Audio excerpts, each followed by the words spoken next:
우리 지역의 뉴스 속 뉴스를 전해드리는 뉴스인 뉴스 인터넷 신문입니다. D2뉴스24의 류호진 편집국장 전화 연결합니다. 안녕하세요. 네, 안녕하세요. 요즘 대전 도시철도 관련 뉴스가 지역 언론에 많이 보도가 되고 있는데 이 개통 시기가 꽤 늦어질 것 같다라는 얘기가 나옵니다. 네, 그렇습니다. 이 도시철도 2호선 방식이 이제 트램으로 바뀌다 보니까 여러 가지 변경할 것이 있습니다. 우선 현재의 그 노선 변경 없이 사업을 본궤도에 올리려고 하다 보면은 우선 행정 절차를 다시 밟아야 하는데요. 이것이 한 3, 4년 정도는 소요될 것으로 보이는 데다가 또 이 구간별 이 건설 방식 등에 따른 이 사업비 조정 등도 필요하다 보니까 시가 전체적으로 지금 로드맵을 다시 지금 재편하고 있는데요. 뭐 철도망 구축이라든지 노선 계획 용역이라든지 또는 정부의 예비 타당성 제조사 이런 행정 절차 소요 기간을 이제 감안을 한다면은 대략 2호선 개통이 2025년쯤이 될 것으로 전망이 나오고 있습니다. 이렇게 되면은 기존의 목표를 했던 2021년보다는 한 4년이 늦어지는 겁니다. 지금으로부터 10년 이상인데. 네, 그렇습니다. 어느 정도 예상은 했습니다만 그래도 많이 늦어지네요. 네, 이제 어쩔 수 없는 것 같습니다. 이 우선 대전시가 내년 1월에 이 한국교통연구원이나 이 한국철도기술연구원에다가 이 트램의 하루 수요 예측 등이 경제성 확보를 위한 타당성 용역을 좀 발주할 예정인데요. 이 용역이 짧아도 한 1년 6개월 정도는 걸릴 것으로 보입니다. 동시에 이 도시철도 2호선하고 이제 3, 4호선의 이 노선 수립을 다시 해야 되는데 이 노선 수립을 위한 이 망구축을 하고요. 노선 계획도 용역에 들어가야 하는 점인데 이런 행정 절차를 밟는 데만 3년 이상이 걸릴 것으로 내다보고 있습니다. 뭐 착공은 이렇게 되면 이제 2019년 정도가 될 것 같고요.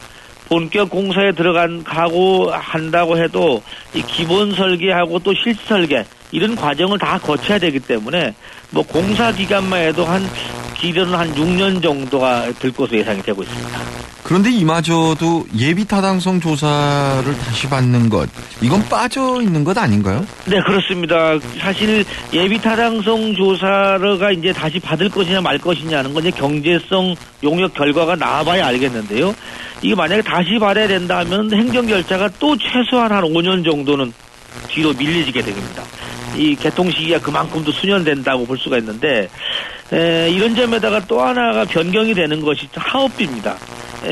당초에 이 대전시가 트램 사업비를 고가 자기부상 열차의 한 46% 정도에서 한 6천억 정도로 좀 잡았는데요. 그 일부 노선 구간이 뭐 고갯길이 좀 몇 군데 있고요. 또 도로폭이 너무 좁다 보니까는 결국 지하화라든지 아니면 터널로 건설하다 보니까는 이 비용만 해도 한 1조에서 한 1조 5천억 정도가 지금 추산이 되고 있는데 뭐 이렇게 되면은 고가 방식이나 뭐 비용도 좀 비슷한 상황이 되고 있습니다. 그럼 대덕구에 설치되는 시범 구간은 어떻게 되는 겁니까? 네, 우선 뭐 대덕구 시범 구간은 원래 2호선 정식 개통 아예 앞서서 시범 쪽으로 좀 건설되는 건데 이것도 지금 로드맵이 좀 바뀌게 되겠습니다. 2호선의 지선 개념으로 이 대덕구 소외 지역에 이제 건설될 이 스마트 트램 같은 경우도요. 결국은 정부의 투자 심사를 받아야 되고요. 또 차량 기지창에 대한 부지를 확보해야 되는데 이 방안이 지금 해결을 해야 될 과제입니다. 여기다가 이제 노선 용역도 좀 들어가야 되고 이런 걸 하다 보니까는 당초 목표는 2018년으로 잡았었는데요.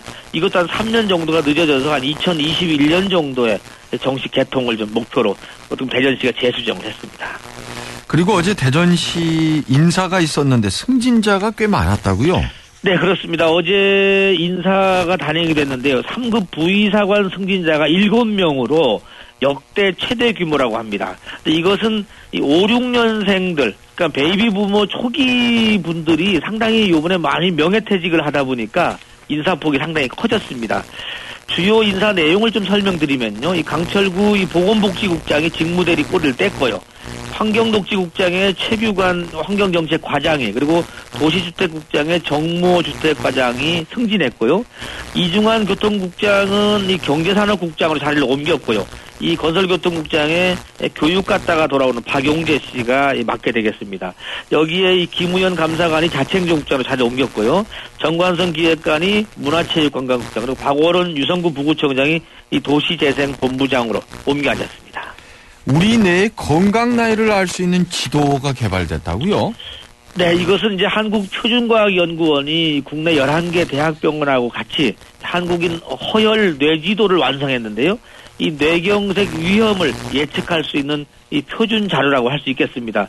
지금까지는 그 MRI 검사를 받은 뒤에 그 만약에 이 뇌 손상이 발견되면은 그 정도를 갖다가 뭐 없다, 또 조금 있다, 많다, 아주 많다. 뭐 이 정도로 좀 판독을 하다 보니까 이게 어느 정도인지 또 병 상태에 대해서 어느 수준인지를 환자도 이해하지 못하고요.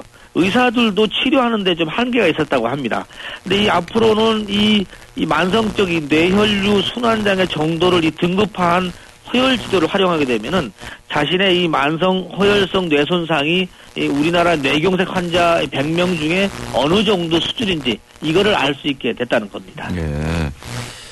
그리고 지역마다 새해맞이 행사가 다양하게 준비되고 있는데 관련 내용도 좀 전해주시죠. 네, 우선 내년이 이제 이 을미년 푸른 양의 해라고 하죠. 그래서 청양의 해다 이렇게 말하는데 다채롭게 지금 진행이 됩니다. 우선 대전은 31일 날 이 시청 남문광장에서요 재종 타종식이 열리는데 12시에서 2시간 전인 10시부터 행사가 시작이 된다고 합니다. 그리고 12시 정각에 행사가 이제 이 재타종식 31번에 타종을 하게 되는데 대략 이렇게 되다 보니까는 이 새벽까지 지금 어떻게 보면 화려한 불꽃 행진이 진행될 것 같습니다. 네.